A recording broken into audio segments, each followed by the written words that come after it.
Considerai, pois, a bondade e a severidade de Deus. O que Paulo está dizendo aqui, ele está tratando no capítulo 11 do livro de Romanos, da conversão, da obra que Deus vai fazer no povo judeu. Ele está falando disso no capítulo 11 do livro de Romanos.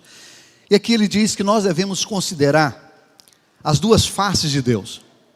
A face de Deus tem esses dois aspectos, o caráter de Deus tem esses dois aspectos. Primeiro, Deus é bom. Quantos aqui têm provado da bondade de Deus? Diga amém. Então, a Bíblia diz que você deve considerar esse aspecto de Deus, a sua bondade, a sua graça, a sua misericórdia, né? Hoje, quando nós cantávamos esse cântico, né? Esse último cântico, teve um momento que o Espírito Santo me trouxe uma alegria da salvação. Isso é a bondade do Senhor. Você já pensou na salvação, irmãos? Você vai ficar a eternidade com Deus, assim como os não salvos passarão a eternidade no fogo eterno. Então nós devemos considerar a bondade de Deus, a misericórdia de Deus, a graça de Deus, a paciência de Deus comigo e com você, não é? Eu tenho louvado a Deus pela paciência dele comigo, irmãos, porque eu sou pecador, eu sou falho, mas Deus tem sido tão bom comigo, Deus tem sido tão cheio de misericórdia para com a minha vida. Então Paulo está dizendo isso para os judeus: considere a bondade de Deus. Mas ele diz, mas considere também a severidade de Deus. A nossa geração é uma geração que quer o amor de Deus, mas não quer a severidade de Deus. Essa geração, irmãos, é uma geração que quer ouvir a pregação de que Deus ama eles, independente da sua vida, independente do seu modo de viver, não é? Essa geração é uma geração que exalta muito a bondade de Deus. É fácil você encontrar nas redes sociais pessoas escrevendo gratidão, a bondade de Deus, a misericórdia de Deus, não é? Essa geração gosta desse aspecto, e glória a Deus por isso. Mas ele diz que nós devemos considerar também a severidade de Deus. Deus é amor? Sim, Deus é amor. A palavra de Deus diz que Deus é amor, não é? Deus amou o mundo de tal maneira, mas a Bíblia diz também que ele é severo.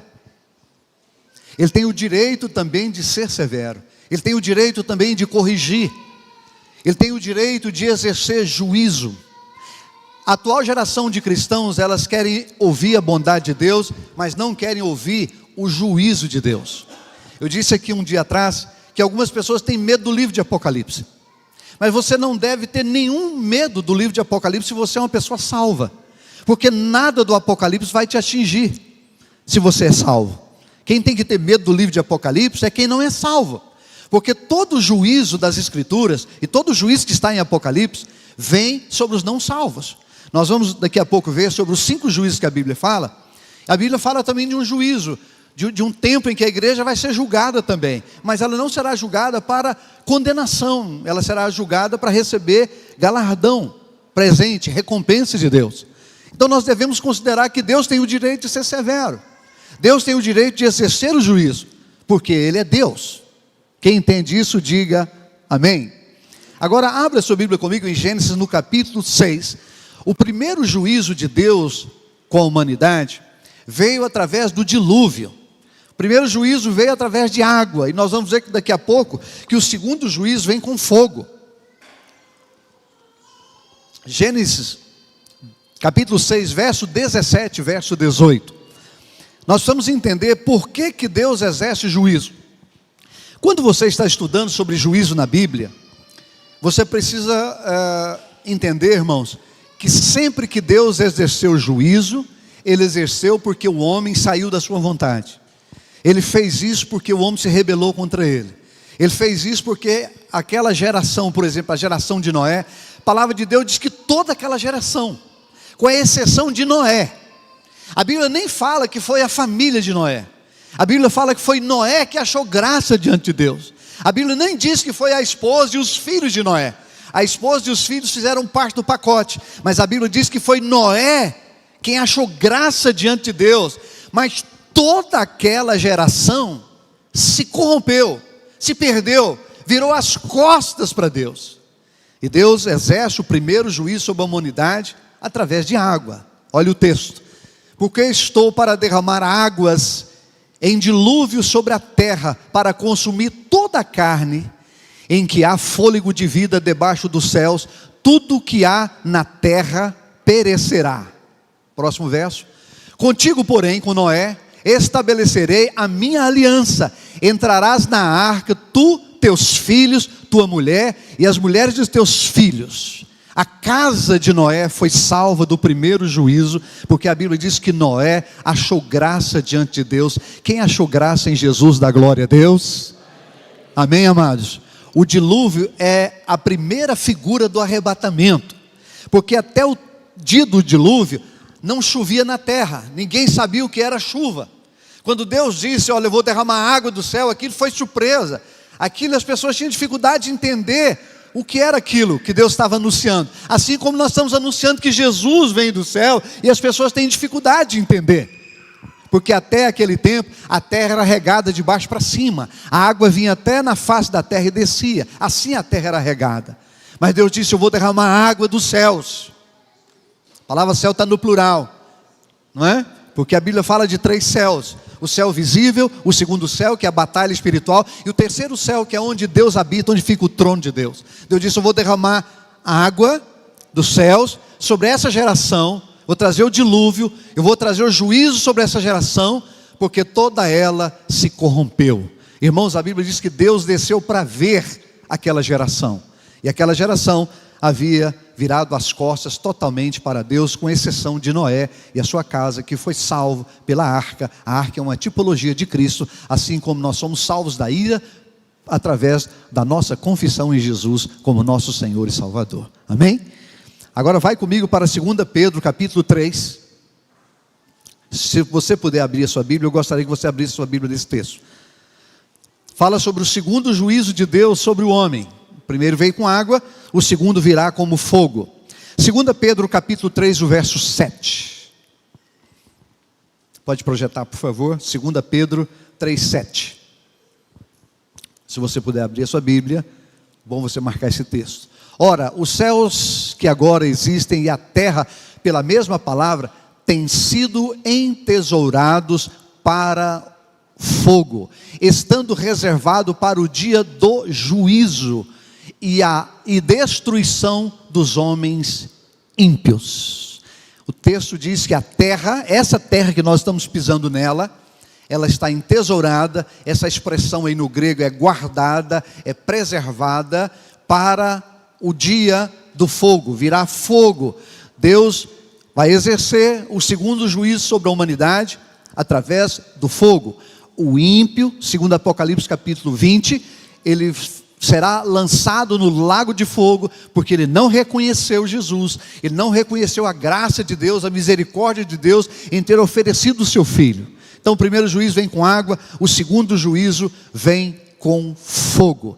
Diga comigo bem alto, Deus tem o direito de exercer juízo. Amém, irmãos? Enquanto você vai abrindo comigo em Romanos no capítulo 5, deixa eu te falar algo. Desde que Deus criou o homem, lá no Éden, desde a queda do homem, até os nossos dias, o homem vem fazendo o que ele quer. Deus procurou várias formas de reconciliar o homem. Deus criou meios, Deus usou os patriarcas, Deus usou a lei, Deus usou os profetas, não é? E por último, Deus usou o seu próprio Filho, colocando-o na cruz por nós. Mas se você estudar a história humana, desde a queda do homem, o homem está sempre em rebeldia com Deus. O homem está sempre virando as costas para Deus. E desde da queda até hoje, o homem vem fazendo o que ele quer. Às vezes a gente vê algumas coisas que nos assustam muito, né? Eu falei num vídeo essa semana, de um teatro, de uma peça de teatro, onde eu vi uma jovem seminua, e ela arrancando as páginas da Bíblia, cuspindo na Bíblia, e até usando as páginas da Bíblia, passando em determinado lugar do seu corpo, debochando de Deus, debochando dos cristãos e debochando da palavra de Deus. Nesse momento, nós, seres humanos, olhamos para uma cena dessa e você fica pensando, cadê o Deus da ira? Quando você estuda a Bíblia, você vê Deus em alguns atos de ira. Certa vez Deus abriu a terra e engoliu um exército inteiro, porque Deus estava irado com aquele povo idólatra, adorando os falsos deuses. Quando você olha para a Bíblia, você vê um Deus, irmãos, justo, que usa de justiça e que às vezes ira e mostra a sua ira. Aí eu fiquei vendo aquela cena, eu fiquei imaginando as pessoas que não creem nas Escrituras, que não creem na palavra de Deus. Parece que Deus não está se importando com aquilo. É porque o homem vem fazendo o que ele quer desde a sua queda. Agora preste atenção, a partir do arrebatamento da igreja, começa o juízo de Deus na terra. A partir do arrebatamento da igreja, começa o juízo de Deus. E a Bíblia diz que o juízo de Deus é sem misericórdia. Pastor, por que Deus não destruiu aquela mulher? Por que Deus não usou a ira sobre aquela mulher? Por causa de duas coisas. Primeiro, porque a Bíblia fala que Deus não leva em conta o tempo da ignorância. Segundo lugar, porque a Bíblia é clara que nós estamos vivendo a dispensação da graça, onde Deus está estendendo a sua misericórdia. Mas chegará um dia que o juízo de Deus virá. E se aquela moça não se arrepender, assim como qualquer outra pessoa que não se arrepender, inclusive nós, eu tenho desenvolvido uma vida de arrependimento, irmãos. Todos os dias eu me arrependo diante de Deus, porque todos os dias eu tenho coisas para me arrepender diante de Deus, porque Ele é santo, Ele é poderoso, Ele é um Deus justo. Então se aquela moça não se arrepender, ela vai sofrer o juízo, porque hoje nós estamos debaixo da graça. Deus não está levando em conta o tempo da ignorância. Quantos de vocês aqui, eu por exemplo, antes de conhecer Jesus, fiz muita piada com Deus, eu fazia piadinha com Deus, fazia piada com a palavra de Deus, com os cristãos, eu também fazia isso. Mas um dia a misericórdia de Deus me alcançou, e eu espero que a misericórdia de Deus alcance aquela moça, em nome de Jesus. Mas o juízo virá, irmãos, não se engane. Eu vou mostrar alguns textos para vocês daqui a pouco, muito importante, mostrando o juízo de Deus. A Bíblia diz que todas as coisas serão colocadas debaixo da luz. Esse texto está em Eclesiastes, daqui a pouco a gente vai ler ele. A Bíblia é tão categórica, ela diz assim, até as coisas que estão escondidas, na minha, na sua vida, ou naqueles que não confessou, um dia Deus vai trazer a luz. O juiz de Deus vai trazer muita vergonha, irmãos. O juiz de Deus vai trazer muita vergonha, sobretudo na vida daqueles que não se arrependeram. Nós temos que preparar para os dias de juízo. Romanos capítulo 2, abra sua Bíblia, por favor. Vamos ler a partir do verso 5. Eu vou pedir um irmão que tem uma voz boa aí, Márcio, você é um cara locutor de FM. Então você vai ler o texto para nós, para mim fazer algumas observações, assim a gente ganha tempo. Romanos capítulo 2, por favor, se você puder, abra a sua Bíblia a partir do verso 5. O Márcio vai nos ajudar ali com a leitura, para me fazer, eu vou te interromper algumas coisas, só para a gente fazer algum comentário. Pode ler a partir do verso 5. Mas, segundo a tua dureza e coração impenitente, acumulas contra ti mesmo a ira para o dia da ira e da revelação do justo juízo de Deus. Só diz bem forte comigo, o dia da revelação do justo juízo de Deus. Amados, eu estou com uma frase aqui, eu achei essa frase, eu não sei quem é o autor, lá está dizendo que o autor é desconhecido, mas veja isso aqui: a justiça dos homens é cega, mas a justiça de Deus enxerga até no escuro. Vou ler de novo. A justiça dos homens é cega, mas a justiça de Deus enxerga até no escuro. Vai chegar o dia em que Deus vai julgar, vai chegar o dia da ira, do justo juízo de Deus. A semana que vem nós vamos falar sobre o juízo do trono branco, que é o último dos 5 juízos, que é o juízo de todo homem que passou por essa terra e não reconheceu Jesus.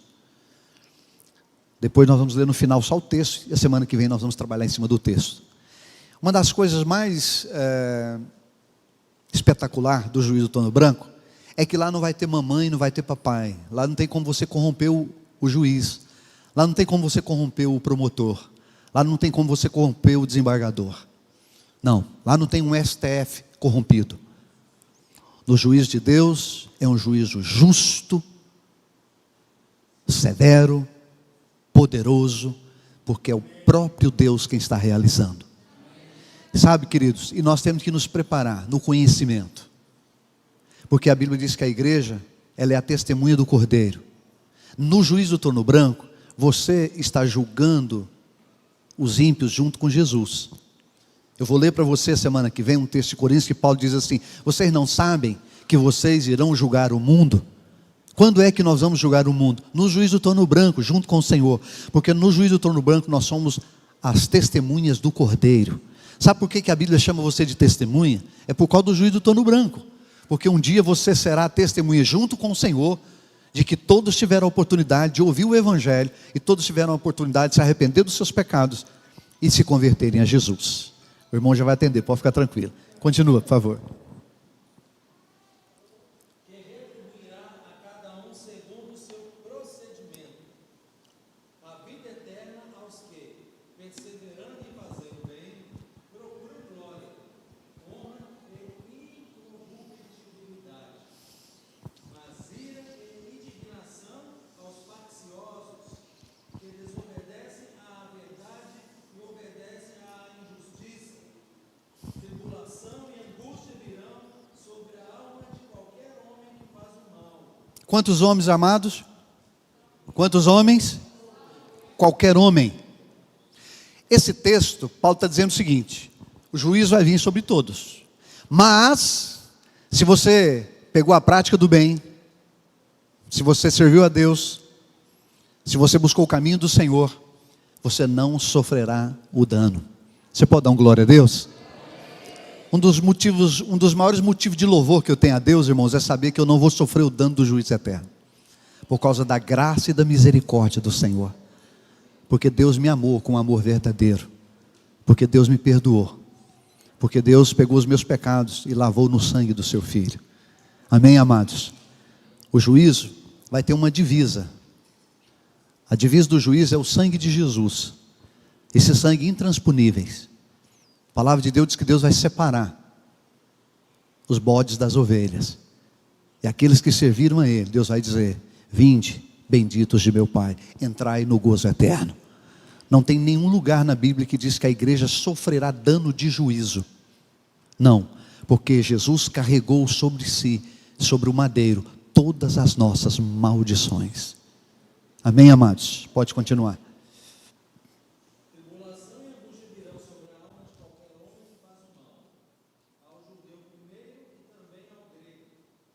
Glória, porém, e honra e paz a todo aquele que pratica o bem, ao judeu primeiro e também ao grego. Até aí tá bom. Você pode dizer amém? Abra sua Bíblia em Eclesiastes agora. Esse texto você deve marcar ele na sua Bíblia. Eclesiastes capítulo 12. Eclesiastes capítulo 12, só o verso 14. Esse eu tenho aqui no meu tablet.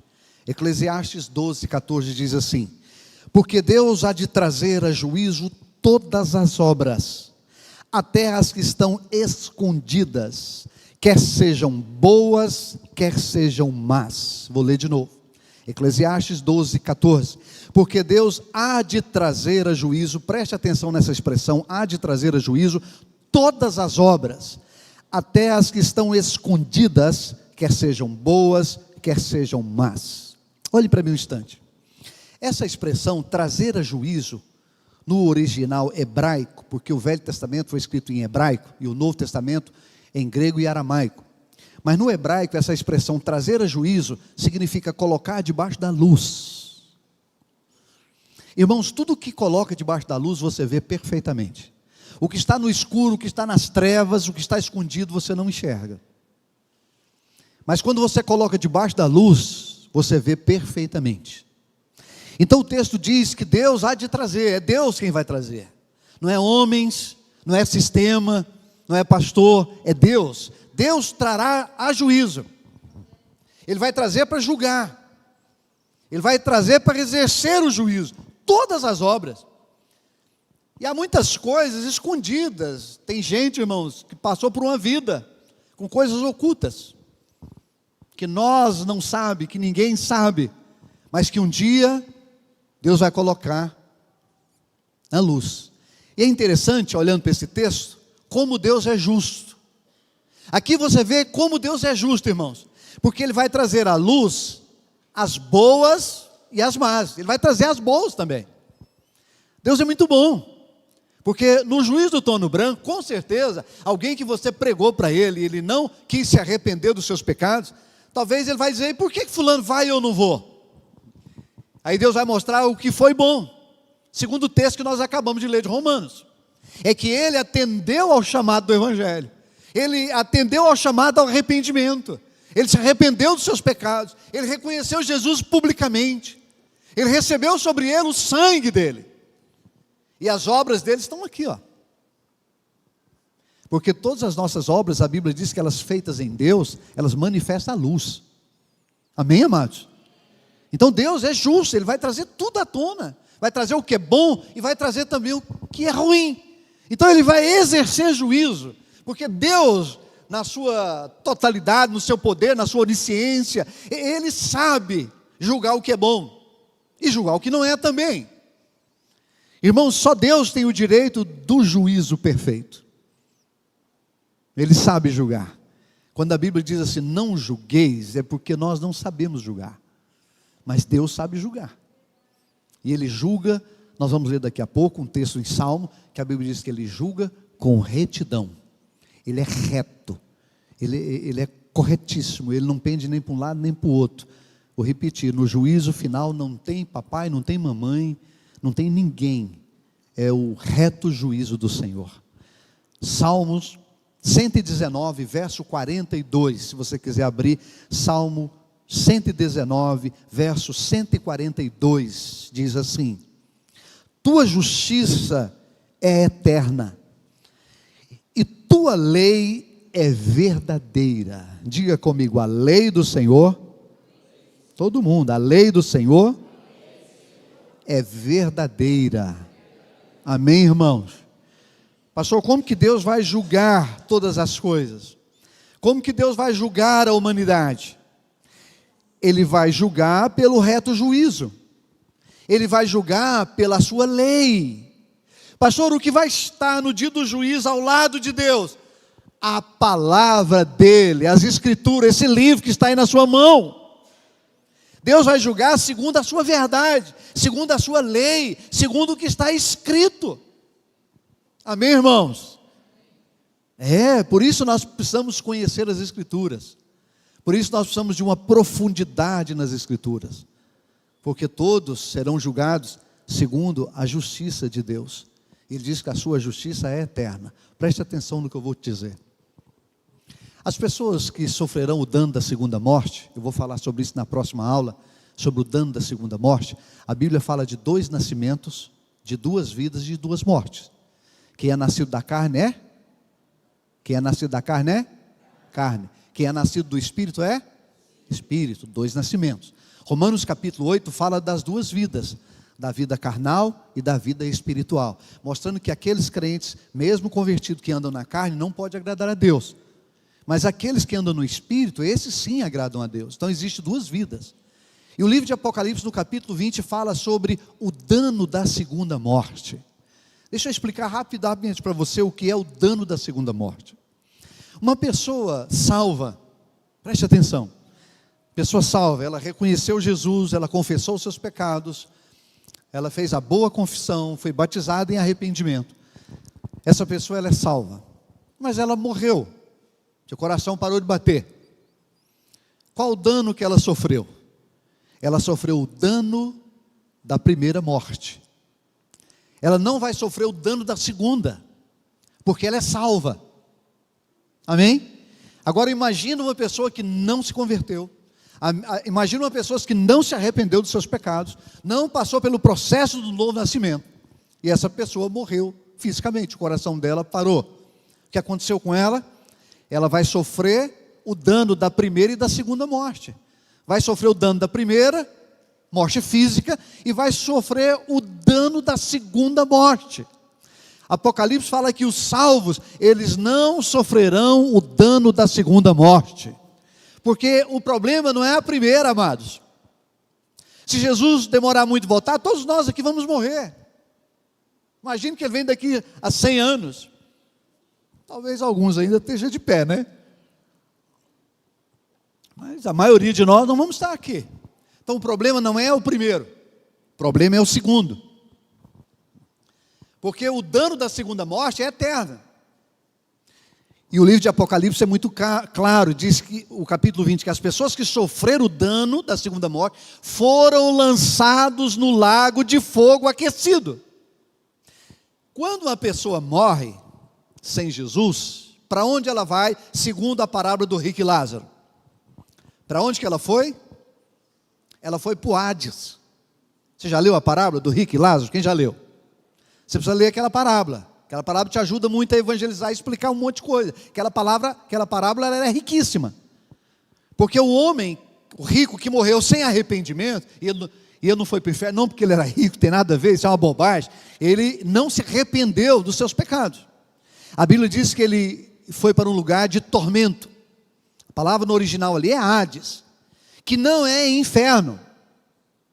Para você entender, é uma sala de espera do inferno.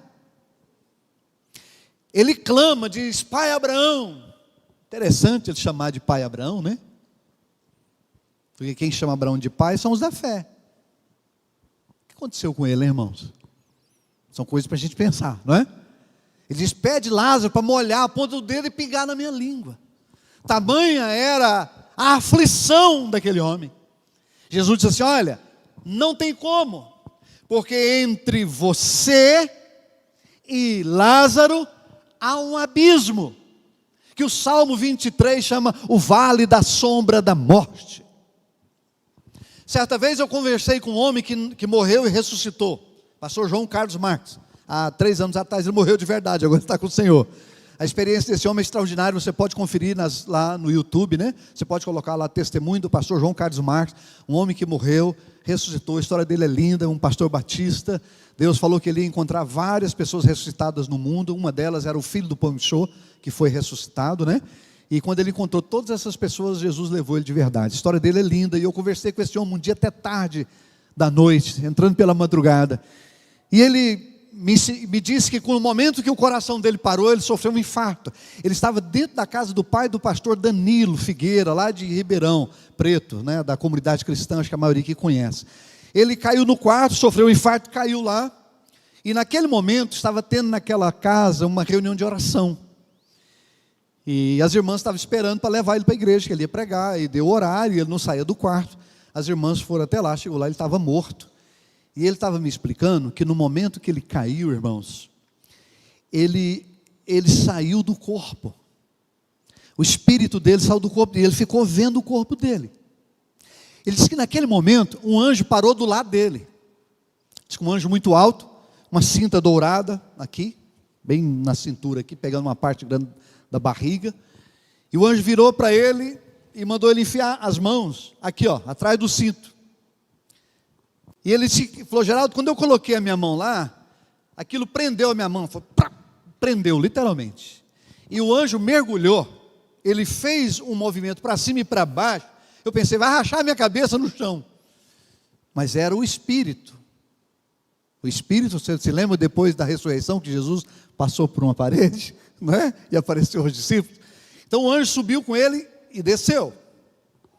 E ele disse que aquele anjo começou a voar, né? Numa velocidade. Ele disse, Geraldo, eu nunca vi uma velocidade daquela. E olha que eu já viajei em aviões poderosíssimos. Uma velocidade incrível. E ele disse que quanto mais o anjo seguia, mais escuro ficava. Aí de repente ele começou a ouvir gemidos, pessoas gemendo. Ele disse, Geraldo, são gemidos assim que você não tem ideia do gemido daquelas pessoas. É algo horroroso. E ele disse que naquela hora ele perguntou para o anjo o que estava acontecendo. E o anjo respondeu para ele, nós estamos passando por cima do vale da sombra da morte. Que era o lugar onde as pessoas ficam lá na parábola das 10 virgens. Na parábola do rico e Lázaro. Jesus disse, entre você e Lázaro, há um abismo.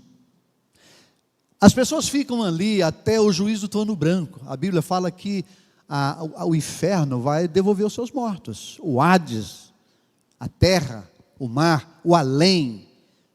A Bíblia fala que o mar vai devolver os seus mortos, a terra vai devolver os seus mortos, mas a Bíblia fala também que o além vai devolver os seus mortos. São essas pessoas que estão lá. E elas serão devolvidas para o juízo. Assim como Abraão também não estava na eternidade que Deus está preparando para nós, que Jesus está preparando.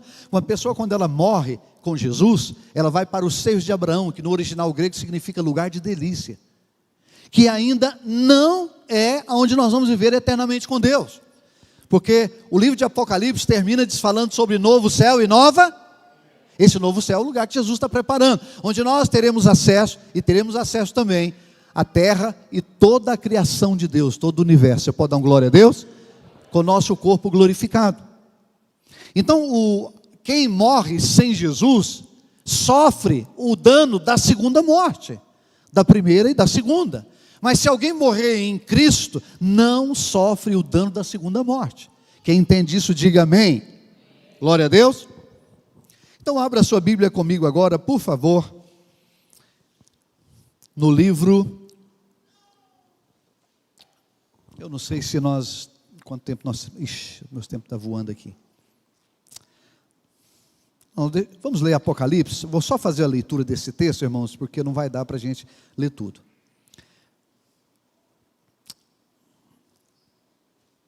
Vai Apocalipse capítulo 20, eu estou mudando aqui o esquema por causa do nosso tempo. Apocalipse capítulo 20, eu quero só fazer uma colocação aqui, nós vamos falar sobre os 5 juízos de Deus. Apocalipse capítulo 20, o Márcio me ajuda aí do verso 11 ao verso 15. Esse é o 5º juízo que a Bíblia fala. Nós vamos ler e a semana que vem nós vamos entrar nesse texto. Pode ler, por favor.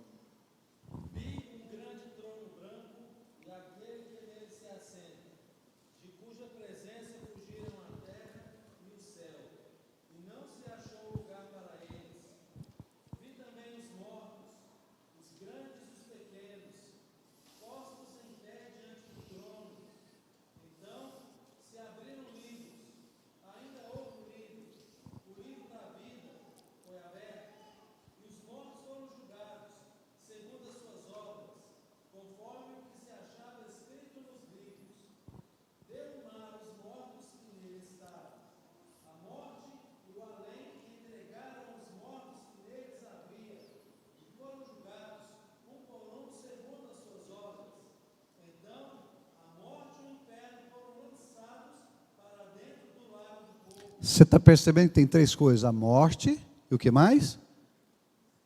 Você está acompanhando aí? A morte, o que mais? Não, espera aí. A morte, o lago, a morte que o quê? Diga comigo, a morte e o inferno foram lançados dentro do lago de fogo. Ok? Pode continuar.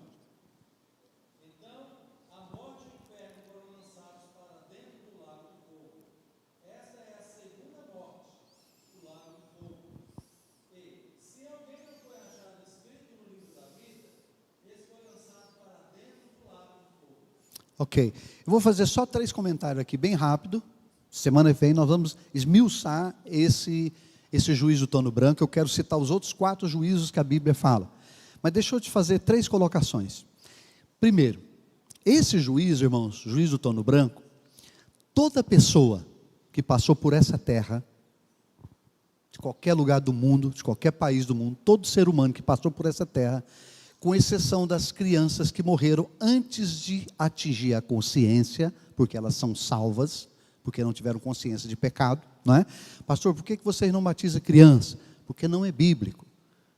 Por que vocês apresentam? Porque é bíblico. Jesus foi apresentado no templo. Amém, irmãos? Por que não batizar? Porque o batismo, ele tem uma simbologia nele. O batismo é um ato profético. Diga comigo, o batismo é um ato profético. Quando alguém morre aqui em Trindade, o que vocês fazem com ele? Enterra. O batismo é isso. Você morreu para a sua vontade, você morreu para você. Amém?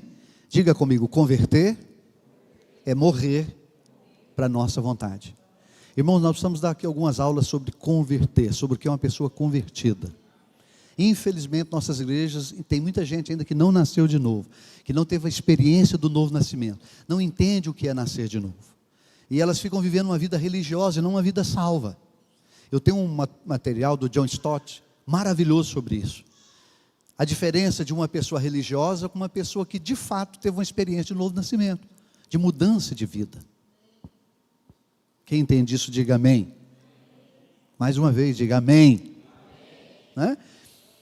Então, há pessoas que não nasceram de novo, não tiveram a experiência do novo nascimento. E há crianças que não atingiram a consciência. Essas crianças são salvas. Amém, irmãos? Que pecado tem aquele bebê ali? Zero. Do que adianta a gente batizar esse bebê? O batismo é seguido de arrependimento de pecado. Diga comigo, o batismo é seguido de arrependimento de pecado. Amém? Então, se não se arrependeu, não é bom batizar. E aquela criança não tem por que se arrepender, porque ela não tem consciência de pecado. Fora isso, todas as pessoas que não reconheceram Jesus estarão no juízo do trono branco. Aí você pergunta assim para mim, pastor, mas como que vai ser esse juízo? Porque o texto diz aí que vai ser julgado um por um. Quantas pessoas tem na Terra hoje? Quem sabe? A população mundial? 7 bilhões, né? Acho que é um pouco mais de 7 bilhões, né? Mas quantas pessoas passaram na Terra desde a criação, irmãos? O texto diz que Deus vai julgar um por um. Aí você diz, meu pai, então quanto tempo nós vamos ficar nesse juízo? A palavra de Deus diz que um dia para Deus é como 1000 anos, e 1000 anos é como um dia. É coisa que não dá para explicar, mas uma coisa nós temos certeza.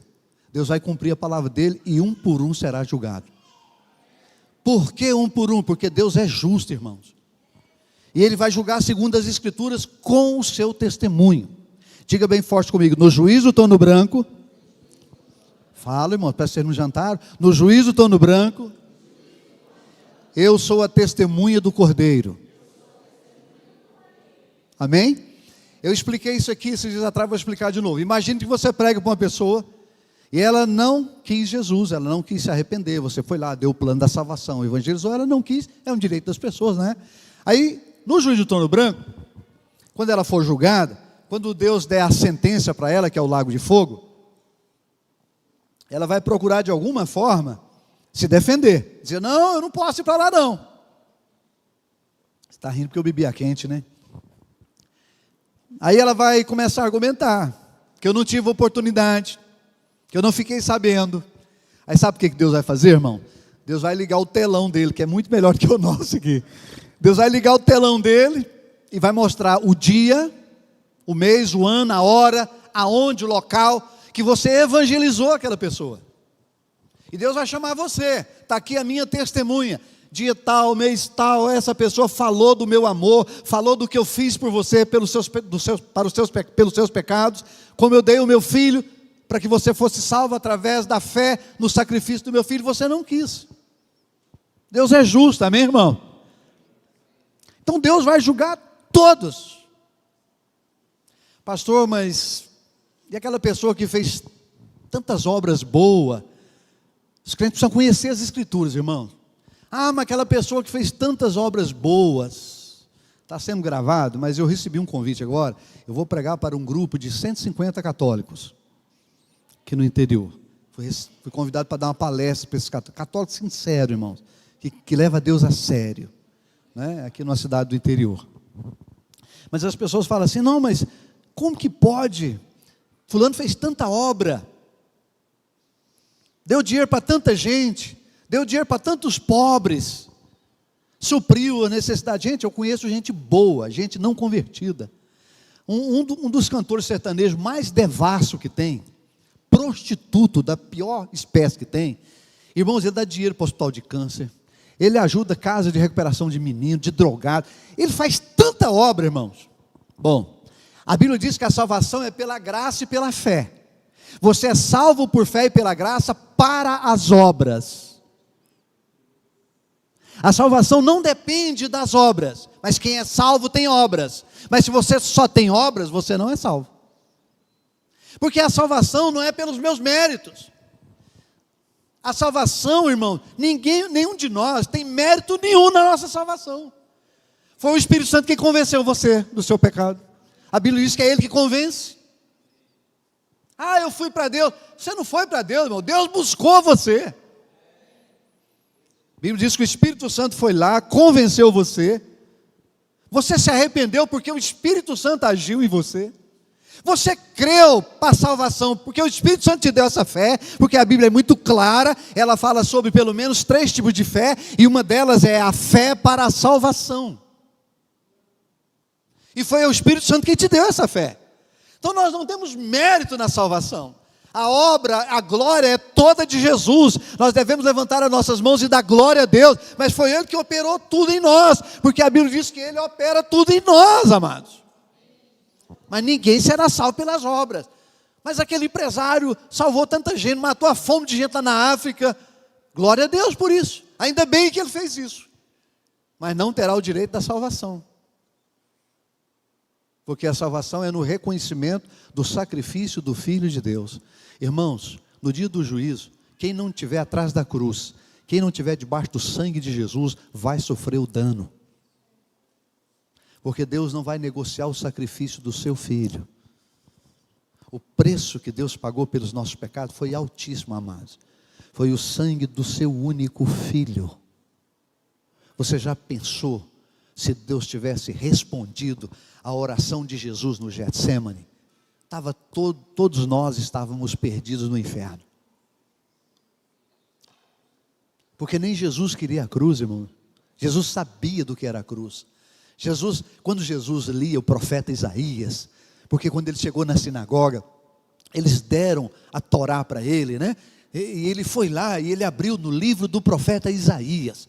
Por que não abriu nos 5 primeiros livros, no Pentateuco? Mas ele foi lá no profeta Isaías, porque o profeta Isaías falava tudo a respeito dele, de tudo o que ia acontecer com ele. Então quando na sinagoga ele lê o capítulo 4, né, de Lucas, que ele lê ali o livro de Isaías, quando ele termina, ele diz assim: hoje as escrituras se cumpriu diante dos olhos de vocês. Então Jesus conhecia profundamente o livro do profeta Isaías. Ele sabia de todo o seu sacrifício. O capítulo 53 do livro de Isaías mostra, irmãos, o sacrifício de Jesus. O texto diz assim que Deus agradou moê-lo. Jesus foi moído na cruz. O filme de Mel Gibson chega perto, mas foi muito pior do que aquilo. Ele só não teve ossos quebrados, mas ele foi moído na cruz, o seu sangue foi derramado. Queridos, a Bíblia fala que Deus o abandonou na cruz, foi cuspido, foi deixado. Foi um preço, amados. Atos 4,12 diz que não há salvação em nenhum outro nome dado debaixo do céu, pelo importa que os homens sejam salvos. Só o nome de Jesus. Então naquele dia, amados, independente do que a pessoa fez ou deixou de fazer, se ela não está debaixo do sangue, se ela não está atrás da cruz, vai sofrer o dano. Segunda coisa do juízo do trono branco que é bom a gente perceber. Porque o trono é o quê? Branco. Branco é neutro. Nesse juízo do trono branco, só Deus opera. Não tem ninguém mais operando. Não tem ninguém influenciando. Ali, irmãos, imagine que um parente que você ama muito. Eu tenho pessoas da minha família que eu amei muito e amo, que foram para a cova sem Jesus. Eu fiz um áudio agora, mandei para boa parte da minha família. Eu termino esse áudio, eu dou o plano da salvação e termino o áudio dizendo assim para eles: não desça para a cova, não desça para a sepultura sem Jesus. Eu tenho pessoas da minha família que eu amo, que desceu para a sepultura sem Jesus. Eu tinha um tio que ele amaldiçoava as escrituras, ele amaldiçoava Deus, ele foi para a sepultura sem o Senhor, irmão de criação do meu pai. Naquele dia lá do trono branco eu vou vê-lo, e lá não vai adiantar eu levantar a mão e falar: ô Jesus, o Senhor tem misericórdia do meu tio, afinal de contas ele era até bom. Não, irmãos, o trono é branco, é neutro, não há interferência de ninguém. É Deus e o homem. É Deus olhando para o homem e mostrando por que ele vai sofrer o dano da segunda morte. Quem está entendendo isso, diga amém. Terceiro, lê para mim aí, profeta, novamente. Olhe para a sua Bíblia de novo aí. Lê para mim o verso, deixa eu anotar aqui qual que é o verso. Só um instante, irmãos. Eu estou aprendendo a mexer com esse negócio. Acho que é o verso...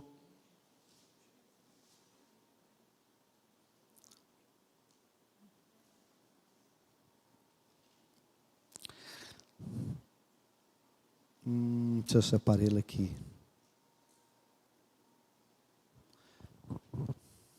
Deixa eu olhar na sua Bíblia que eu lembro.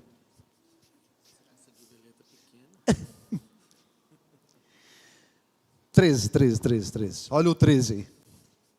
Achei que eu tinha anotado, que eu não anotei. Pode ler, por favor.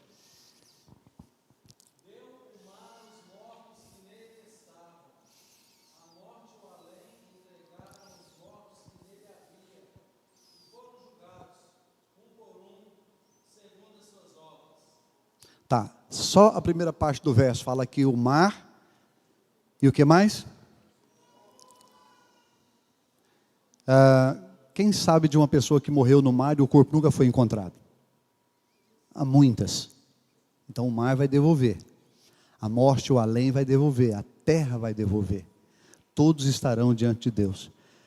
Aí tem uma teologia, que eu não quero entrar no detalhe aqui, de como essas pessoas comparecerão diante de Deus. Eu, particularmente, acredito que elas vão comparecer diante de Deus com o corpo natural. Elas terão um corpo, elas não estarão em espírito. Por quê? Porque elas não tiveram espírito ressuscitado. Quem tem espírito ressuscitado vai comparecer diante do Senhor como espiritual. Mas quem não tem espírito ressuscitado vai ser devolvido com um corpo. Então, com qual corpo que ele será devolvido? Com o seu corpo natural. Alguns teólogos dizem que essa pessoa vai comparecer com o mesmo corpo que ela morreu. Eu não sei, né? Só um exemplo claro para nós aqui do Brasil, aquele político famoso, Ulisses Guimarães, ele morreu, né, num acidente, caiu no mar e o corpo dele nunca foi encontrado. Mas nesse dia, ele vai ser devolvido para o julgamento. Quem entendeu isso até aqui, diga amém. Então deixa eu citar rapidamente com você os 5 juízos da Bíblia. Se você quiser anotar, se você fazer uma observação aí no seu caderno, na sua Bíblia, a Bíblia fala de 5 juízos de Deus. Aí eu vou precisar que vocês abram a Bíblia bem rápido para nós terminarmos aqui. Primeiro, o juízo de Deus virá sobre a nação de Israel. Ezequiel capítulo 20, abra sua Bíblia por favor, Ezequiel capítulo 20, verso 36 e o verso 37.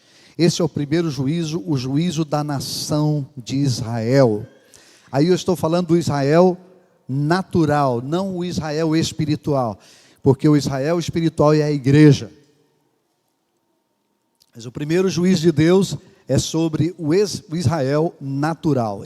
Ezequiel 20, 36 e 37, por favor. Acharam aí? Como entrei em juízo com os vossos pais no deserto da terra do Egito, assim entrarei em juízo convosco. Deus está falando com a nação de Israel, tá? Diz o Senhor Deus, próximo. Far-vos-ei passar debaixo do meu cajado. Cajado é aquele instrumento que o pastor usa, e que é com aquele instrumento que ele bate na cabeça das ovelhas rebeldes. Então Deus está falando aí, olha, vocês vão passar debaixo do meu cajado, vos sujeitarei à disciplina da aliança. Esse é o primeiro juízo, o juízo da nação de Israel.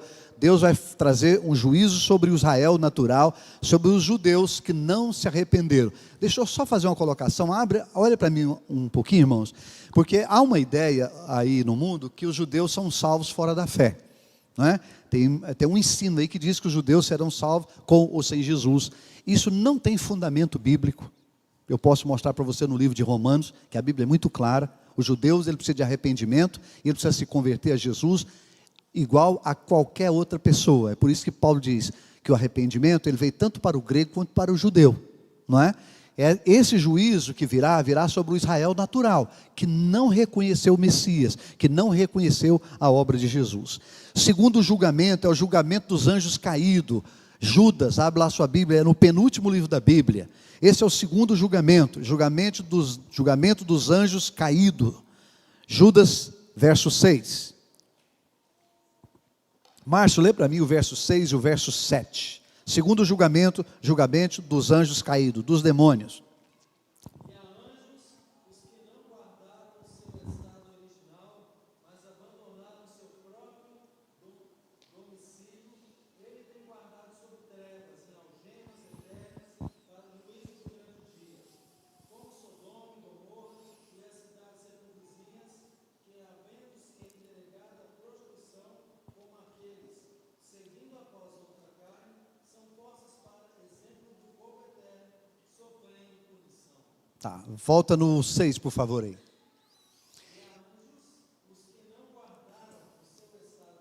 Tá, parei um instante. Qual era o estado original desses anjos?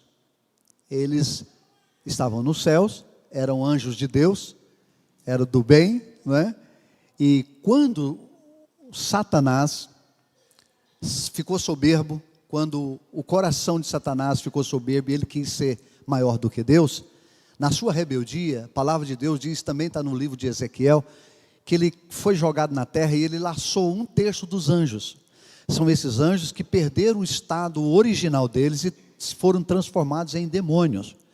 Esses demônios serão julgados também, porque eles estão operando e fazendo todo o mal na terra. A palavra de Deus diz que o diabo veio para matar, roubar e destruir. Ele está fazendo isso na cooperação dos anjos. A Bíblia diz, o mundo jaz do maligno, que Satanás, ele é o governo desse mundo. Esses anjos serão julgados por Deus, como nós lemos no verso 6. Terceiro julgamento, julgamento das nações. Mateus capítulo 25. Interessante isso aqui, nós estamos terminando. Mateus capítulo 25, verso 31 e 30 ao 34. Julgamento das nações. O Senhor vai julgar todas as nações da terra.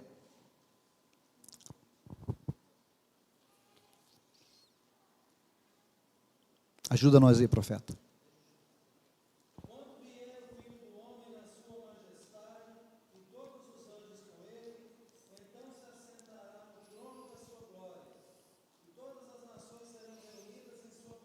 Quantas nações, irmãos? Todas as nações estarão reunidas aonde? Na sua presença. Só um instante. Quando é que vai acontecer esse juízo? No final da grande tribulação, quando o Senhor desce com a igreja para inaugurar o reino milenar. Por que que todas as nações estarão perante o Senhor? Porque quando Ele desce na sua segunda vinda com a igreja para inaugurar o reino milenar, Jesus vai estabelecer a capital do seu reino milenar em Jerusalém. Ele senta no trono em Jerusalém. E Jerusalém estará toda sitiada pelas nações que querem destruir Israel. Por isso o texto diz que todos estarão diante dele. Todas as nações estarão perante ele. Porque ele está no trono em Jerusalém, não é? E as nações estão ali e ele vai exercer juízo sobre essas nações. Pode continuar.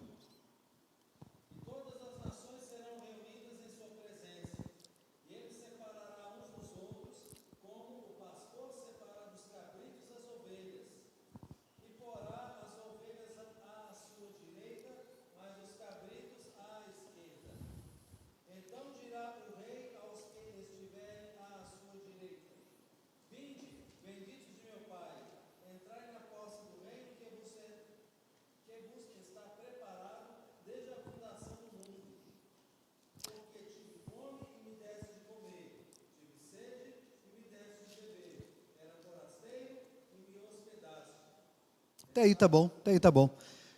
Quarto julgamento, e aí nós vamos terminar. Agora eu queria que você realmente abrisse a sua Bíblia. Julgamento da igreja. 1 Coríntios capítulo 3, do verso 10 ao verso 15. Vamos terminar aqui para nós tomarmos a nossa ceia. Quarto, o quinto é o que eu falei primeiro, que é o juízo do trono branco. Quarto, julgamento da igreja para receber galardão. 1 Coríntios capítulo 3, do verso 10 ao 15. Esse julgamento é para distribuição de galardões. O que é galardão, pastor? É presente. Jesus vai recompensar você por aquilo que você fez do reino de Deus. Vamos ler o texto para a gente tomar a ceia? 1 Coríntios 3, do verso 10 ao 15. Nos ajuda aí, profeta. Lancei o fundamento como um prudente construtor, e outro edifica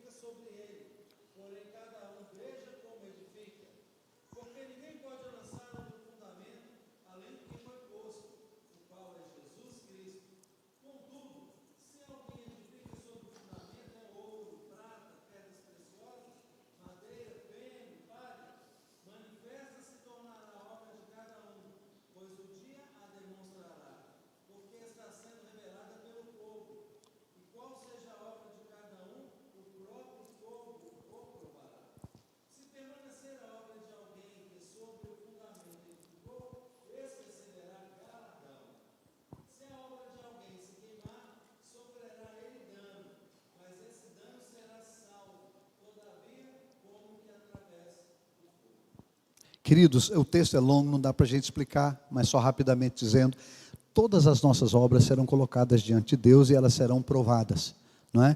Você percebe aí que algumas não suportaram o fogo, elas foram queimadas, né? Mas outras suportaram e foram aprovadas. Então, segundo a obra que você fez para o Senhor, a obra aprovada, não é? E nós vamos ter muita surpresa nesse dia. Eu vou falar um pouquinho também na quarta-feira sobre esse julgamento aqui da igreja. Eu quero ir em outro texto com você, porque nem todas as pessoas vão receber galardão. Pastor, tem pessoas salvas sem galardão? Sim, existem pessoas salvas sem galardão. Dá um exemplo para nós. O ladrão da cruz, que reconheceu Jesus como o Senhor, ele foi salvo sim ou não, irmãos? Sim, Jesus disse, ainda hoje estarás comigo no meu paraíso. Ele tem galardão? Zero. Ele não tem nenhum galardão. Ele foi salvo sem galardão. Existem outras pessoas assim? Sim. O pai do pastor José Rodrigues, eu tive o privilégio de pregar o evangelho com ele alguns minutos antes da morte dele. E ele fez a confissão por Jesus ali no leito. Quando nós saímos do hospital, ele já faleceu. Ele foi salvo sem galardão, não é? Mas a Bíblia diz que Deus vai colocar todas as nossas obras, vai serem provadas, e nós seremos recompensados por aquilo que nós fizemos pelo meio do corpo de Cristo. O tribunal de Cristo é um lugar onde nós vamos ser julgados, não para juízo, porque nós já fomos salvos pela graça de Deus, mas nós seremos julgados para receber a recompensa por aquilo que nós fizemos através do Senhor na obra de Deus. Quem reconhece isso, diga amém.